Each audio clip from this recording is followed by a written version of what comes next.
गुरुदेव, कुछ माह पहले मेरे एक सहपाठी से मित्रता हो गई थी और मैं उस व्यक्ति में आसक्त हो गई और एक दूसरे से जीवन साथी जैसे संबंध भी कोशिश हुए महाराज जी। हालांकि वो ज्यादा दिन तक टिके नहीं ना ही रहे, बट कुछ परिस्थितियां आई और सब खत्म हो गया, परंतु मेरी उसमें आसक्ति इतनी ज्यादा हो गई कि मैं उसे भूल नहीं पा रही महाराज जी। वो व्यक्ति दिख जाता है। अब वासनाओं के खेल खेलोगे, मन मलिन होगा तो भूल क्या पाओगे। अरे धिक्कार है ऐसे जीवन को कि जो मनुष्य जीवन मिलने पर भगवान के लिए बात नहीं आई कि मैं भगवान को भूल नहीं पाती हूँ। ये जीवन का तो लाभ होना चाहिए। इन नाशवान शरीरों में आसक्ति करके, इंद्रियजन्य सुखों में भोग सुख का अनुभव करके मैं उनको भूल नहीं पाती, तो धिक्कार तुम्हारी बुद्धि को। अपने जीवन को पतित करके, भ्रष्ट करके बुद्धि को मनुष्य में आसक्त कर लिया, यही तो नरक जाने का रास्ता है। और कौन सा रास्ता है? जीवन साथी चुनना है तो एक बार चुन लिया और आजीवन उसका निर्वाह किया तो जीवन साथी है। तुम्हें विचार प्रवृत्ति हुई आज इससे, कल उससे, परसों उससे, नरसों उससे, जिसे आजकल लोग कह रहे हैं ब्रेकअप, बॉयफ्रेंड गर्लफ्रेंड, ब्रेकअप, फिर बॉयफ्रेंड, फिर ब्रेकअप, फिर तीसरा बॉयफ्रेंड। ये क्या है? क्या आज शासन नहीं है ना? न माता पिता का शासन है, न समाज का शासन है, न शास्त्र का शासन, न भगवान का शासन, कोई स्वीकार नहीं है ना। इसलिए मनमानी आचरण होते हैं। मनमानी आचरण करने का अधिकार किसने दिया तुमको? या एक बार पाणी ग्रहण किया तो आजीवन निर्वाह किया? अपने पर शासन नहीं, अपने धर्म को नहीं जानती हो, शरीर का बार बार अपवित्र होना, ये क्या है? मन शरीर में लगा हुआ है, मन अपवित्र हो रहा है, पाप का खजाना बन रहा है, नरक जाओ नरक भोगो। ये दुर्लभ मनुष्य देह का क्या लाभ मिला? आजकल यही प्रवृत्ति चल रही, तुम्हारी बात नहीं बच्चा, ये आजकल प्रवृत्ति यही चल रही है। ये कोई मतलब नई बात नहीं, यही प्रवृत्ति चल रही है। भगवान का नाम जप करो, संयम से रहो। अगर स्त्री शरीर है तो किसी एक पुरुष का एक बार वरण करो, आजीवन वरण करो। छूट जाए तो ब्रह्मचर्य से रहो, आजीवन ब्रह्मचर्य रहो। ये विचार प्रवृत्ति से नरक जाने का रास्ता होता है। त्रिविधम नरकस्येदम द्वारम नाशनमात्मनः कामः क्रोधा तथा लोभा तस्मादेत्ययं त्यजेत्। ये तीन नरक के द्वार है, काम क्रोध लोभ। इन्हीं में जो फंसे हुए नरक जाना है। और क्या करना है? नरक की प्रवृत्ति करनी। भूल नहीं पाती, तुम्हें घृणा हो जानी चाहिए कि जिसके लिए मैंने शरीर समर्पित किया वो आदमी मेरा हो नहीं हुआ तो वो भूलने योग्य है, वो घृणा करने योग्य है। नाम जप करो और सही रास्ते से चलो, नहीं तो किसी काम का मनुष्य जीवन नहीं रह जाएगा। हम कहते हैं दोस्ती करना पाप नहीं है, कोई भी किसी से भी दोस्ती करो, लेकिन दोस्ती गंदगी करना पाप है, बेविचार करना पाप है। ये क्यों करते हो?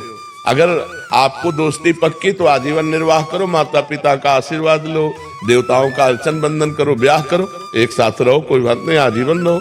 ये क्या है? इससे बेविचार, उससे बेविचार, उससे बेविचार, तो किसी का शासन नहीं होता, इसलिए मनमानी आचरण होते। कोई तुम्हारी बहुत अवस्था है क्या? ये मनमानी आचरणों से क्या होगा? अपने जीवन को खोखला करके नरक जाओ, नरक का रास्ता पुष्ट करो। इसलिए बच्चा सावधान, नाम जप करो और सावधान रहो और भगवान का आश्रय लेकर के धर्म पूर्वक जीवन व्यतीत करो। मनुष्य जीवन ये दिव्य मिला है, इससे भगवान की दिव्यता प्राप्त करो।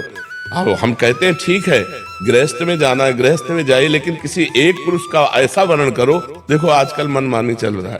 माता पिता वर खोजते थे, पंडितों से विचार किया जाता था, बड़े धर्म पूर्वक देवी देवताओं की आराधना करके ब्याह होते थे, आजीवन निर्वाह होता था। हमने कभी नहीं सुना डिवोर्स, गांव में कभी डिवोर्स नहीं सुना हमने। ये जो व्यभिचार प्रवृत्ति शुरू ना, गर्लफ्रेंड और बॉयफ्रेंड और लिव इन रिलेशन, यहाँ से शुरू हुआ है डिवोर्स। नहीं, हमने कभी डिवोर्स नहीं सुना। आजीवन निर्वाह, क्योंकि माता पिता ने किया, देवी देवताओं का पूजन करके, शास्त्र के पंडित के अनुसार अग्नि के फेरे लेकर, तब कहीं वो धर्म से चलो। इस तरह के मनमानी आचरण कोई भी मत करो, नहीं तो पछताना पड़ेगा।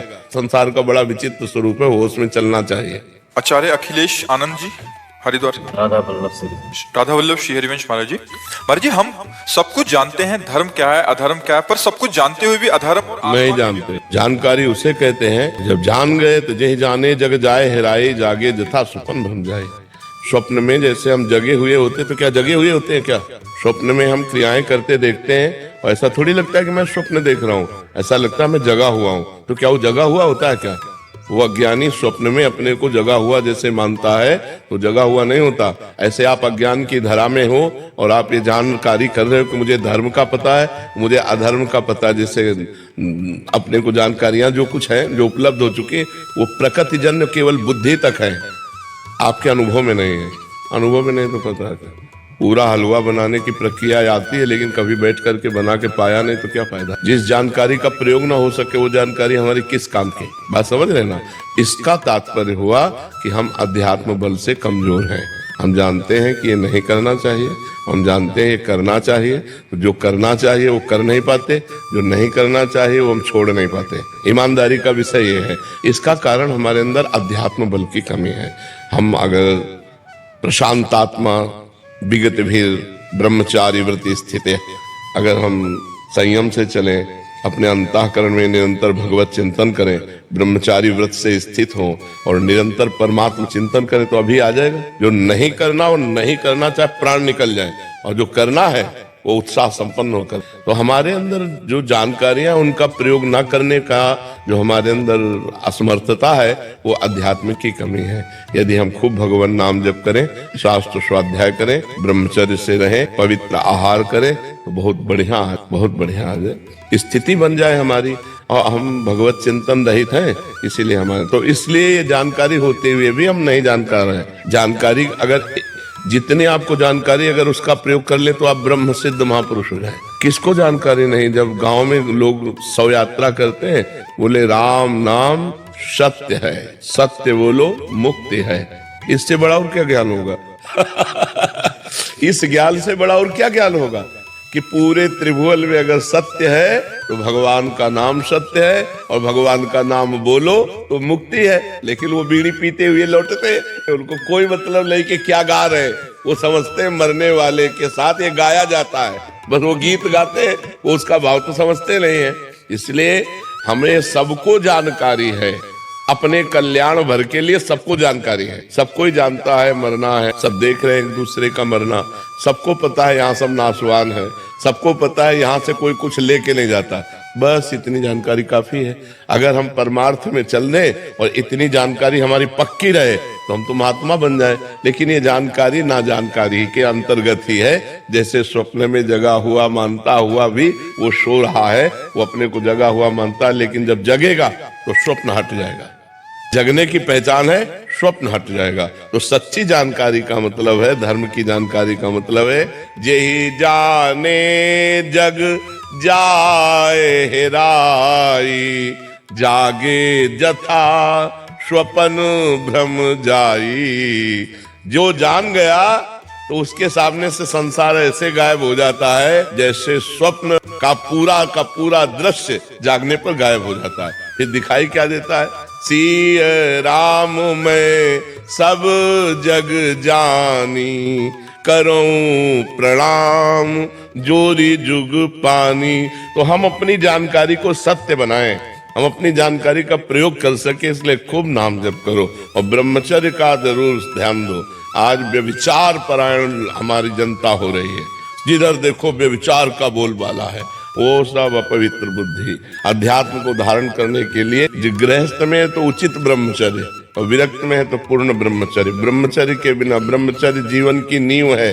ये आजकल नए नए सब जितने बच्चे हैं ना, गर्लफ्रेंड बॉयफ्रेंड हस्तमैथुन ये वो सब नष्ट किए दे रहे हैं अपने आप को। ये क्या है? मनुष्य जीवन का उपहास कर रहे हो, देव दुर्लभ मनुष्य जीवन का उपहास कर रहे हो। बड़े भाग मानुष तन पावा, सुर दुर्लभ सदग्रंथन गावा। साधन धाम मोक्ष कर द्वारा, पाई न जे परलोक संभारा।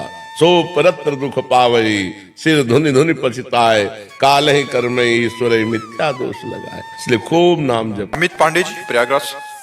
राधे राधे महाराज जी। महाराज जी, आत्मज्ञान और अध्यात्म मार्ग में सबसे बड़ा अंतर क्या है? इसमें कौन सा मार्ग हमें उसी को तो अध्यात्म कहते हैं।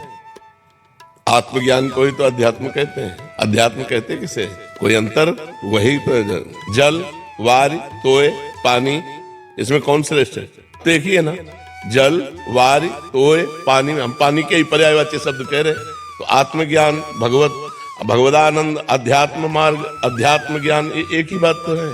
समझ रहे ना महाराज जी? ये शायद ज्ञान मार्ग और भक्ति मार्ग को समझना चाह रहे हैं आगे। हाँ, ऐसे भेद पूछोगे तो समझ में आ जाएगा कि भक्ति मार्ग में और ज्ञान मार्ग में क्या अंतर। भक्ति मार्ग और ज्ञान मार्ग सिद्धांत तक दोनों एक चलते हैं, सिद्धांत दोनों के एक है और लक्ष्य दोनों का बदल जाता है। एक दासोहम में पहुंच जाता है और एक शिवोहम में पहुंच जाता है। सोहमस्मृति वृत्य खंडा, मैं वही परमात्मा हूँ। ज्ञान मार्ग में अनुभव होने लगता है अहम ब्रह्मास्मि। लेकिन भक्ति मार्ग में दास दासोहम, मैं भगवान का दास हूँ, भगवान के दासों का दास हूँ। इतना अंतर, सिद्धांत दोनों के एक ही है। संयम नियम के सिद्धांत दोनों के एक ही हैं, भगवत चिंतन आत्मचिंतन के सिद्धांत एक ही हैं, लेकिन परिणाम दोनों का जो अलग अलग चिंतन का हो जाता है। एक का चिंतन होता है तत्वमसि, तत्वम आसि, और एक का चिंतन होता है दासु हम, मैं भगवान का दास हूँ, या दास दासु हम, मैं भगवान के दासों का दास हूँ। इतना अंतर हो जाता है। समझ पा रहे हो? साधन मार्ग थोड़ी दूर तक एक जैसा चलता है, चाहे वो भक्ति मार्ग का हो चाहे ज्ञान मार्ग का हो। यम नियम संयम, इंद्रियों का दमन, मन का दमन, ब्रह्मचर्य व्रत, निरंतर सतोगुण सेवन, निरंतर शास्त्र स्वाध्याय, शास्त्र चिंतन, संत समागम, ये सब दोनों का एक जैसा चलेगा, लेकिन चिंतन फिर अलग अलग हो जाता है। एक का आत्मचिंतन होता है तो तत्वमसि में, अहम ब्रह्मास्मि, और एक का दास दास हूँ, मैं भगवान का दास हूँ, भगवान का सखा हूँ, भगवान हमारे मित्र हैं। कई तरह के भाव हैं हमारी भक्ति में, भगवान के रिझाने के, शांत, दास, सख्य, वात्सल्य और गोपी सहचरी, ये भावों के द्वारा हम भक्ति का आनंद लेते हैं। इसमें कई भाव, उसमें एक ही भाव है, अहम ब्रह्मास्मि, और वो सत्य है, कोई इसमें अंतर नहीं है। दोनों मार्ग सत्य है, दोनों का परिणाम एक ही निकलेगा। जाके जब फल निकलेगा तो भगवदानंद, परमात्मानंद, आत्मानंद, विज्ञानानंद, अखंडानंद, जो भी कहो वो एक ही है। जैसे घाट अलग अलग है, यमुना स्नान एक ही है, यमुना जी एक ही है। ईशान शर्मा जी बेंगलोर से। राधे राधे। राधे राधे महाराज जी। महाराज जी, किसी संत या गुरु के समीप अगर हृदय में डर का आभास हो तो इसका क्या अर्थ? बहुत अच्छा है, बहुत अच्छा है। जो गुरु और संत से डरते हैं वो अभय हो जाते हैं, वो माया से फिर नहीं डरते। जो संत और गुरु से नहीं डरते उनसे अपराध बनता है, फिर वो माया से भयभीत हो जाते हैं। अभय होए जो तुम्हें डराई, यही डर ही डर पे हरिवंशित, जिनो भ्रमय गुण सलिल पर, जी नामन मंगल लोक तीन सुहरिपद भजन। अपने साहब से डरना चाहिए, अपने गुरुदेव से डर लगे, कहीं हमसे कोई ऐसा अपराध न बन जाए कि हम गुरुदेव के सामने जाने लायक न रहे, कहीं हमसे कोई गलती न बन जाए, तो डर होना चाहिए, गुरुदेव का डर होना चाहिए। हम संसार में कभी कहीं भयभीत नहीं हुए, लेकिन अपने गुरुदेव से डरते हैं। गुरुदेव के समीप जाते ही पूरा हृदय कांप उठता है, कोई गलती न हो जाए, कोई त्रुटि न हो जाए, तो हम गुरुदेव से कभी विमुख न हो जाए, इसलिए एकांत में भी डर लगता है। हमारे गुरुदेव सब जानते हैं, अगर हमसे कोई गलती हुई तो गुरुदेव जान जाएंगे, और गुरुदेव जान जाएंगे तो हमारा त्याग कर देंगे, फिर हमारा होगा क्या? गुरुदेव के बिना हमारा कोई अस्तित्व ही नहीं। इसलिए संत और गुरुदेव से डरना है, बहुत अच्छी बात है, पर इतना न डरे कि उनसे विमुख हो जाए, इतना न डरे। एक मर्यादा का डर, एक मर्यादा का डर होता है, और कोई भयभीत थोड़ी करते गुरुदेव। गुरुदेव कोई ऐसे थोड़ी कि भयावने हो, लेकिन एक मर्यादा होती है गुरु शिष्य के बीच में, उस मर्यादा का भय होता है। रवि प्रकाश विजय जी राजस्थान से। महाराज जी, भगवत प्राप्ति के लिए मन की स्थिरता आवश्यक है, लेकिन मन के विचलित रहने पर मन की स्थिरता या दृढ़ता के उपाय क्या हो सकते हैं?